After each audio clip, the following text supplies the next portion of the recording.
Dalam peternakan desa hiduplah seekor ayam dan bebek.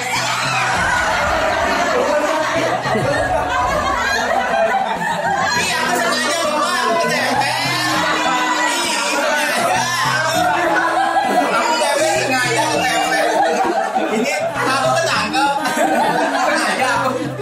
Ini lokasi saya yang tidak menyenangkan.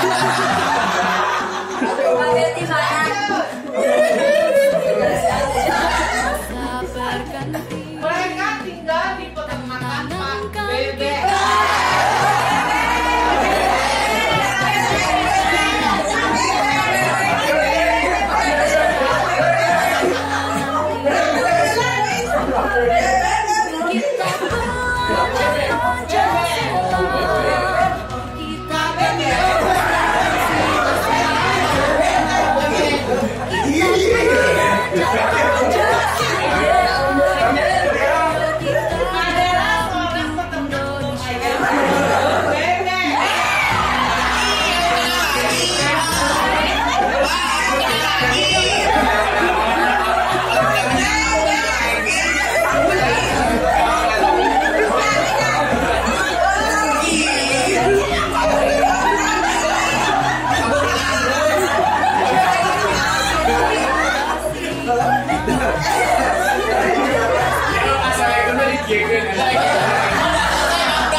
Suatu hari ada saudagar kaya yang sudah menjadi pelanggan tetap dan selalu memesan telur ayam dan telur bebek.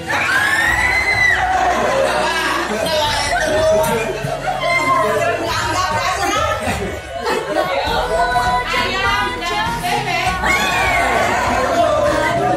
cukup lagi bertelur karena ada dipelihara dengan baik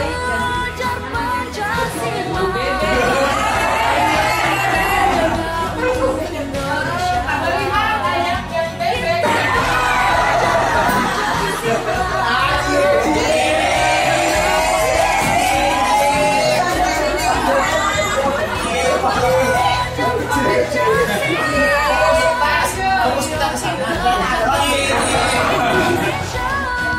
Saudagar kaya tertarik ingin membeli ayam dan bebek.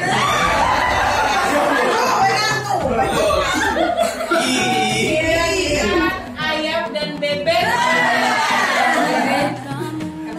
Pak Bebek merasa sedih ketika mendengar diutarakan maksudnya. Mendengar saudaranya ingin membeli ayam dan bebek.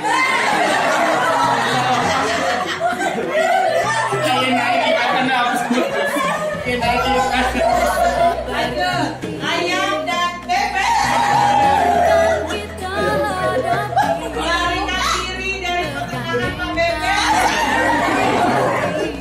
Yang penting ada siap-siap. Hari ini membuat Pak Bebek semangat ayam dan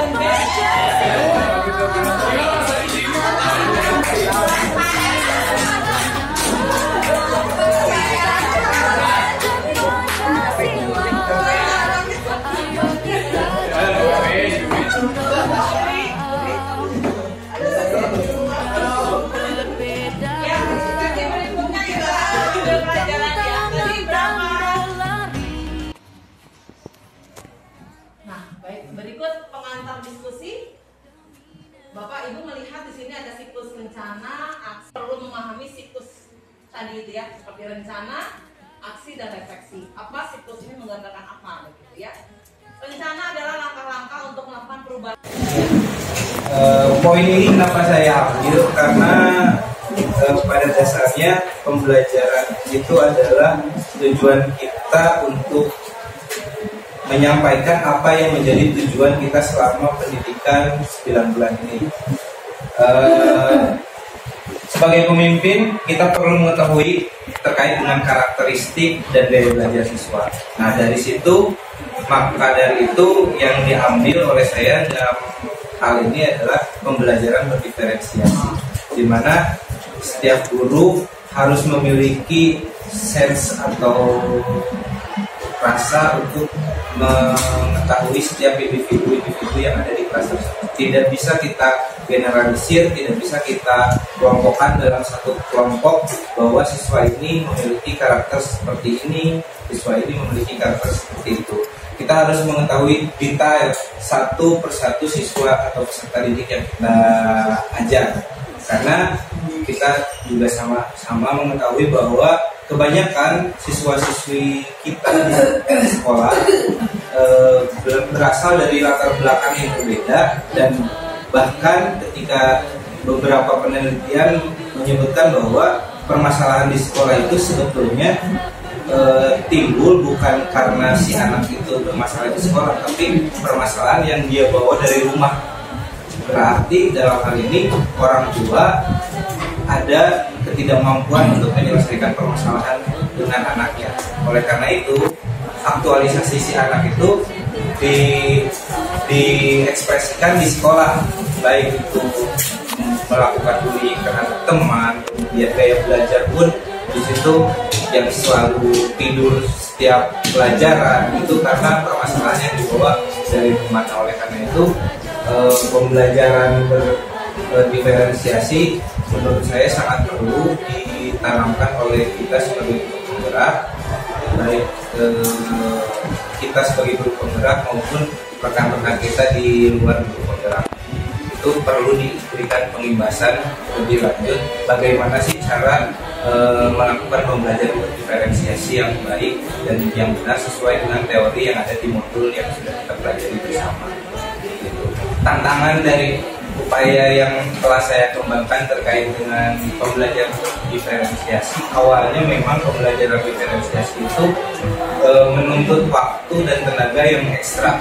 Kita harus mengidentifikasi setiap individu, itu kan bukan hal yang mudah, apalagi dalam kelas yang jumlahnya banyak, 35 siswa, 35 karakter, 35 gaya belajar, dan 35 minat dan bakatnya. Itu pekerjaan yang tidak mudah untuk kita sebagai pendidik. Oleh karena itu menjadi tantangan yang sampai detik ini saya mencoba untuk memecahkan solusinya seperti apa. Nah, kedepannya apa atau upaya apa yang akan dilakukan ialah kita hidup di dunia digital, di dunia teknologi. Saya dengan rekan-rekan di sekolah berusaha untuk membuat satu sistem yang bisa diakses oleh seluruh stakeholder yang ada di sekolah, di mana setiap siswa itu mempunyai profil tersendiri dalam akun yang nanti akan dibuat oleh tim di sekolah. Di dalam sistem itu kita bisa mengetahui karakteristik si anak itu lebih cenderung kemana, kemudian hobi anak ini seperti apa, dan tujuan atau cita-citanya si anak ini ingin kemana. Termasuk di dalamnya kita mungkin setiap tahun selalu mengadakan tes minat dan bakat kepada siswa. Tapi sayangnya tes itu hanya sebatas tes dan tidak ada follow up lebih lanjut, cuma sebatas sudah begitu saja. Nah, di sini melalui sistem ini mudah-mudahan para guru, BK dan juga wali kelas, bahkan orang tua yang tidak ada secara fisik di sekolah bisa mengetahui karakter anaknya itu seperti apa di situ. Jadi melalui sistem yang mudah-mudahan bisa dirancang dan direalisasikan ini membuat semua yang ada di stakeholder di sekolah bisa merasakan manfaat. Mungkin itu dari saya. Oke, baik Bapak, boleh saya berdiferensiasi ya? Itu apa? Pembelajaran berdiferensiasi atau produk atau tiga-tiganya. Close dulu ya. Ya, tadi hampir sama dengan Bu Rita ya. Bu Rita juga pemimpin dalam pembelajaran ya. Hanya ditambah dengan pemimpin dalam pengembangan sekolah ya. Kalau Pak Ansar dalam pembelajaran saja begitu ya. Semoga lancar ya Pak dengan sistem aplikasinya ya. Ya, baik. Bapak Ibu kita lanjutkan ya pada kelompok berikutnya. Iya, mangga baik. Baik Ibu ya. kalau praktik baik yang selama ini saya yang menurut saya ya, saya kata menurut lain. Kalau menurut saya yang cukup bisa saya lakukan praktik baik itu adalah sebagai pemimpin pembelajaran. Kita yang paling utama kita bagi dulu dalam pengembangan program yang mogok. Pendidik pembelajaran yang berdampak pada murid. Jadi selama 4 tahun belakang ini saya berkesempatan memiliki murid yang sama.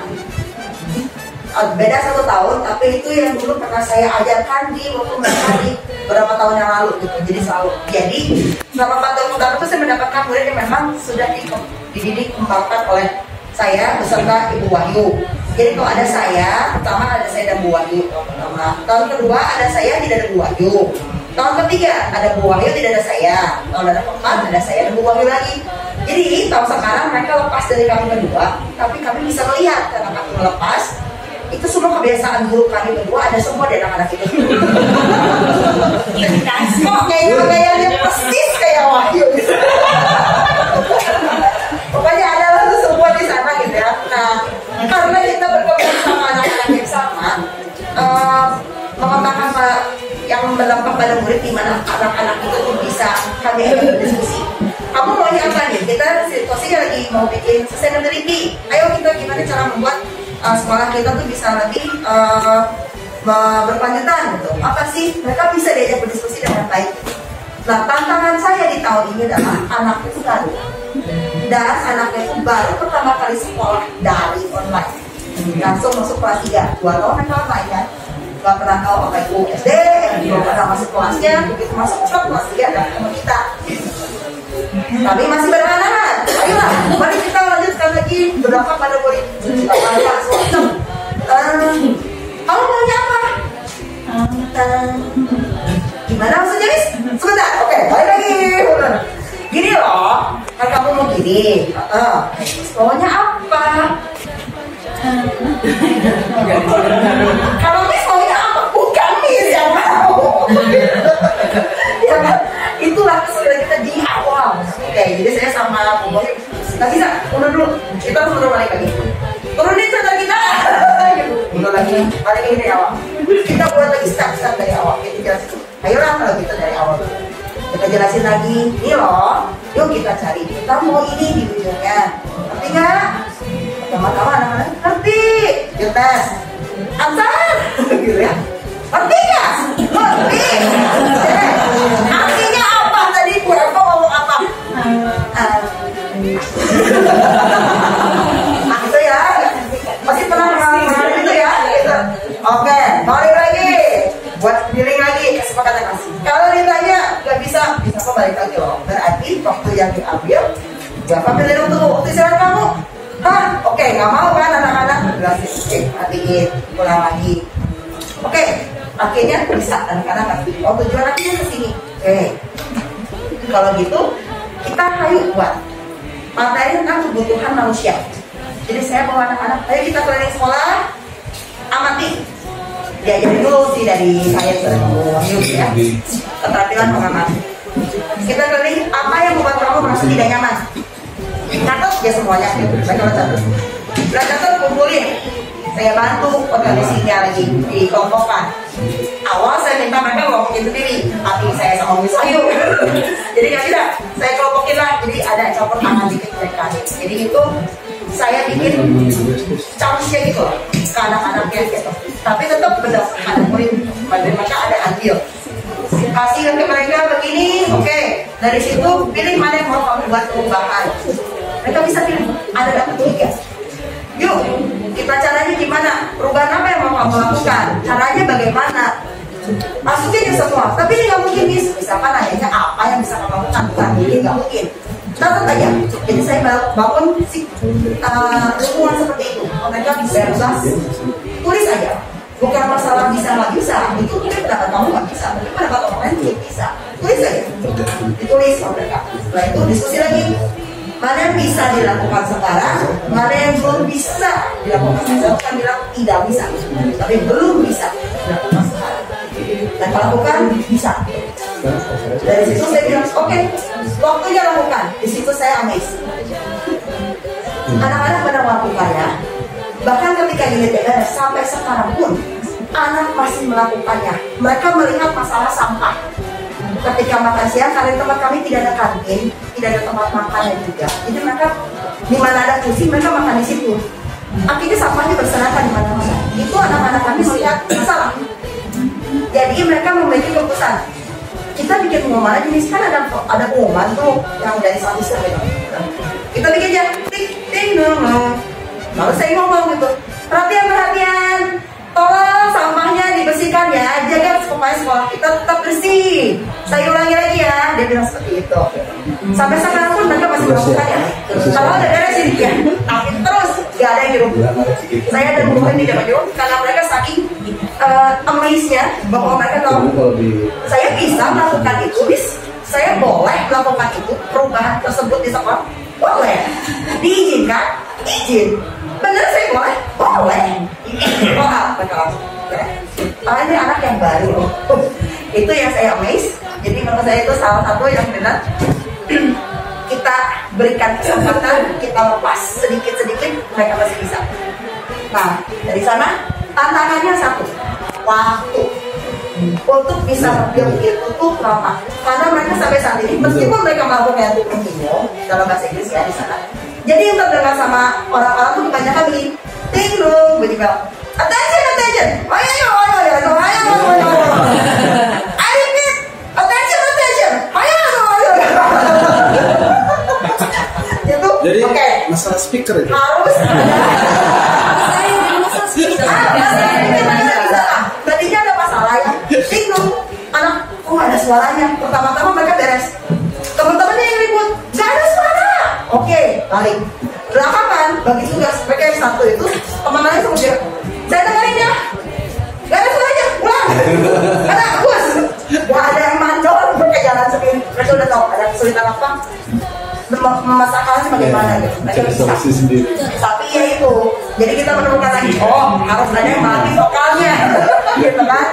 Terus satu tantangannya, nah itu kan butuh waktu ya. Kami nggak bisa, nggak ada waktunya untuk itu, ya kan? Yang semuanya anggota kelompok itu kebetulan tuh ada yang terpapar, terus yang belum hadir hadir, jadi satu rombongan nggak ada hadir itu langsung menghubungi kami berdua. Miss, ini bagaimana? Itu udah ada inisiatif ya ampun. Tapi semuanya nggak masuk, Miss, nggak ada ngasih tau peringatan ini gimana Miss? Makanya teman-teman, makanya kan dibilang jangan kalian doang gitu, kita semua dilibatin satu kelas. Jalan gitu terbiarkan lagi ada. Cuma itu tantangannya satu, waktu. Kalau itu masih banyak lagi, wah bisa berkembang lagi. Kedepannya apa yang harus dilakukan? Saya lupa. Perencanaan dalam tahap pembelajarannya harus sudah dimantapin lagi satu persatunya. Dan saya sekarang lagi mencoba lagi karena kita masih unit baru. Dari awal saya sudah involve anak-anaknya. Saya kasih tahu.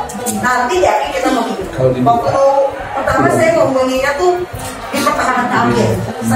Sekarang saya bukan di awal pertengahan. Sudah kasih sedikit singkat bekal. Saya kasih tahu. Jadi akhirnya begitu. Kamu mau nggak? Saya kasih tahu juga. Ada masukan dari orang tua. Saya ngomong Joris, ada exhibition lagi nggak? Jadi presentasi kalau orang datang, ternyata orang tuanya sangat-sangat suka.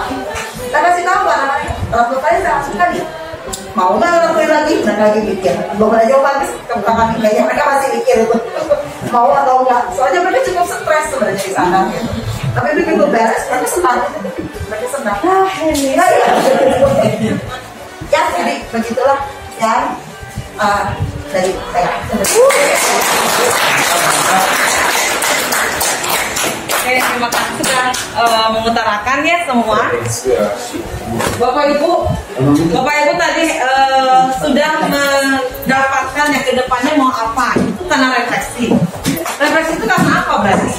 Karena Ibu bisa mengatakan ke depan saya mau A, B, C. Oh ini harus A, B, C. Itu karena apa? Sudah dilakukan. Terkadang tantangan yang seperti kata Bu Hyun, Abu Eva tadi, waktu. Kadang-kadang ketika merencanakan sudah berpikir, ini bakalan rumit, bakalan susah, bakalan capek, bakalan akhirnya nggak ada aksi. Iya, karena akhirnya nggak ada aksi. Kalau nggak ada aksi, ya memperhatikan. Karena baru pikirnya, ini malah lama perubahan kayak gini malah lama. Tapi lama itu kan karena kita tidak mau mulai melakukan. Begitu kita mulai rencana kita dengan lakukan aksi, kita bisa merefleksikan sehingga muncul rencana baru, muncul aksi baru, muncul refleksi baru, dan itu terus menerus. Jadi Bapak Ibu setelah PGP ini, Bapak Ibu kan akan belajar mandiri ya. Sudah nggak ada lagi pendampingan. Terakhir ini di bulan ini sampai PI 8 begitu. Nah mudah-mudahan cara-cara seperti ini terus konsisten dilakukan. Karena pada dasarnya kan memang hidup kita seperti itu ya Bapak Ibu ya.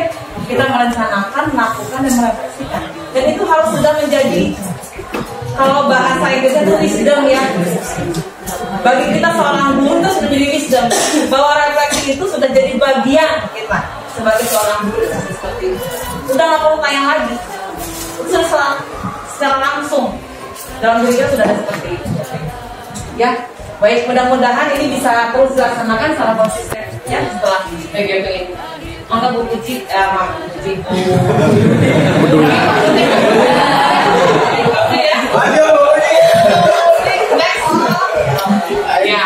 oke, berikutnya rencana kerja pengembangan diri. Ya, kenapa ini penting ya? Karena Bapak Ibu sekali lagi akan mengembangkan diri setelah pelatihan ini secara mandiri begitu ya. Dan ada lagi pendampingan ini Bapak Ibu, kita sekarang membuat rencana kerja pengembangan diri setelah pelatihan selama 1 tahun ke depan bersama tim di sekolah Bapak Ibu ya. Nah, mangga next Bu Dwi ya, untuk lebih lagi ya. Oke, ya, pengantar rencana kerja dan pengembangan diri. Next Bu. Nah, Bapak Ibu kita baca dulu sebelum Bapak Ibu merencanakan ya di sini terkait dengan guru penggerak dan transformasi perubahan. Siapa dan bagaimana perjalanan guru penggerak? Mungkin ini flashback sekilasnya Bapak Ibu ya tentang guru penggeraknya. Pemimpin pembelajaran yang mendorong tumbuh kembang murid secara holistik, aktif dan proaktif dalam mengembangkan pendidik lainnya untuk mengimplementasikan pembelajaran yang berkhusus pada murid serta menjadi teladan dan agen transformasi ekosistem pendidikan untuk mewujudkan suatu belajar Pancasila. Dikatakan tadi pemimpin pembelajaran. Tadi Bu Rita juga lebih baiknya pemimpin dalam pembelajaran. Pak Ansar juga sama dalam pembelajaran. Bu Eva juga sama. Karena memang basic kita adalah guru, kita adalah pendidik begitu. Pasti fokusnya itu ke sana ya gitu ya. Oke. Kemudian perjalanan guru penggerak dimulai dengan tahap seleksi. Sehingga Bapak Ibu mengikuti seleksi ya. Tujuan awalnya juga ini apa? Mungkin ada sosial gitu ya, atau bisa ya. Lalu mengikuti rangkaian program pendidikan guru penggerak selama 13 bulan gitu ya. Yang terdiri dari kelas pelatihan dari lembaga dan pendampingan. Next lagi. Kemudian guru penggerak hadir untuk selalu berpihak pada murid. Ingat Bapak Ibu, kita berpihak pada murid, yang memberikan dampak pada murid. Jadi guru mengikuti kegiatan guru penggerak, kemudian ada guru menggerakkan, komunitas belajar, guru lain dapat menerapkan, kemudian guru menerapkan pelajaran aktif sehingga murid merdeka belajar. Next Bu. Berikutnya guru penggerak adalah pembelajar seumur hidup. Bapak Ibu setelah PGP ini hanya 9 bulan. Setelah itu Bapak Ibu dan saya juga kembali menjadi guru-guru yang di sekolah di kelas masing-masing dan tetap harus belajar begitu ya. Guru penggerak harus percaya bahwa semua orang guru sekaligus murid. Pak Guru pernah mengatakan ini ya Pak Guru. Guru sekaligus murid dan semua tempat menjadi sumber belajar. Saya ingat Pak Guru menjelaskan di IHT sekolah. Guru penggerak harus percaya bahwa untuk melakukan perubahan harus dimulai dari diri sendiri. Jadi kita jadi contoh, membuat rencana dan melakukan, jangan hanya sekedar rencana, aksi, refleksi, ya, begitu. Dan terus belajar, melakukan perbaikan diri adalah langkah awal untuk melakukan perubahan pada lingkungan sekitar. Dan kalau hanya dibayangkan ya susah, semua juga susah itu. Ya, Bapak Ibu kan mengalami tantangan-tantangan itu sendiri susah. Ya waktunya, ya lelahnya, semuanya. kita lakukan dulu, biar kita menemukan oh kesalahannya di sini, berarti harus begini begitu ya. Nah, next. Baik, menyusun rencana kerja pengembangan diri. Bapak Ibu akan mulai mengisikan, merencanakan, menyusun rencana pengembangan diri terkait dengan mengembangkan diri orang lain, memimpin pelajaran, memimpin pengembangan sekolah, dan memimpin manajemen sekolah.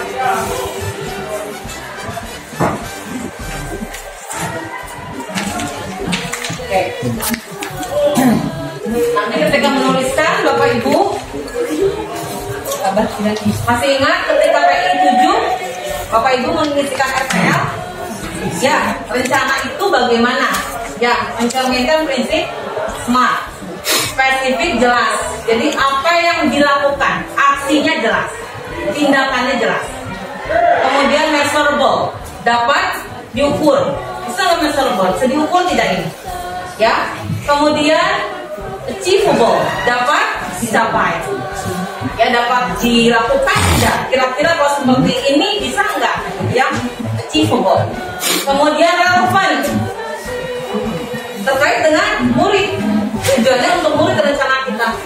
Kemudian time oriented, targetnya berapa lama? Kenapa harus ada target? Agar kita konsisten. Saya ingin 6 bulan, berarti kita fokusnya 6 bulan itu ngapain? Apa yang kita lakukan selama 6 bulan? Harus ada targetnya. Kadang-kadang ya, SMAR-nya itu ada, SMAR-nya itu ada. Kadang-kadang lupa dengan P-nya. Gimana nanti aja ya, ini pokoknya dilakukan dulu, tapi lupa harus ada itu. Jadi teknik time oriented ya harus ada targetnya kapan.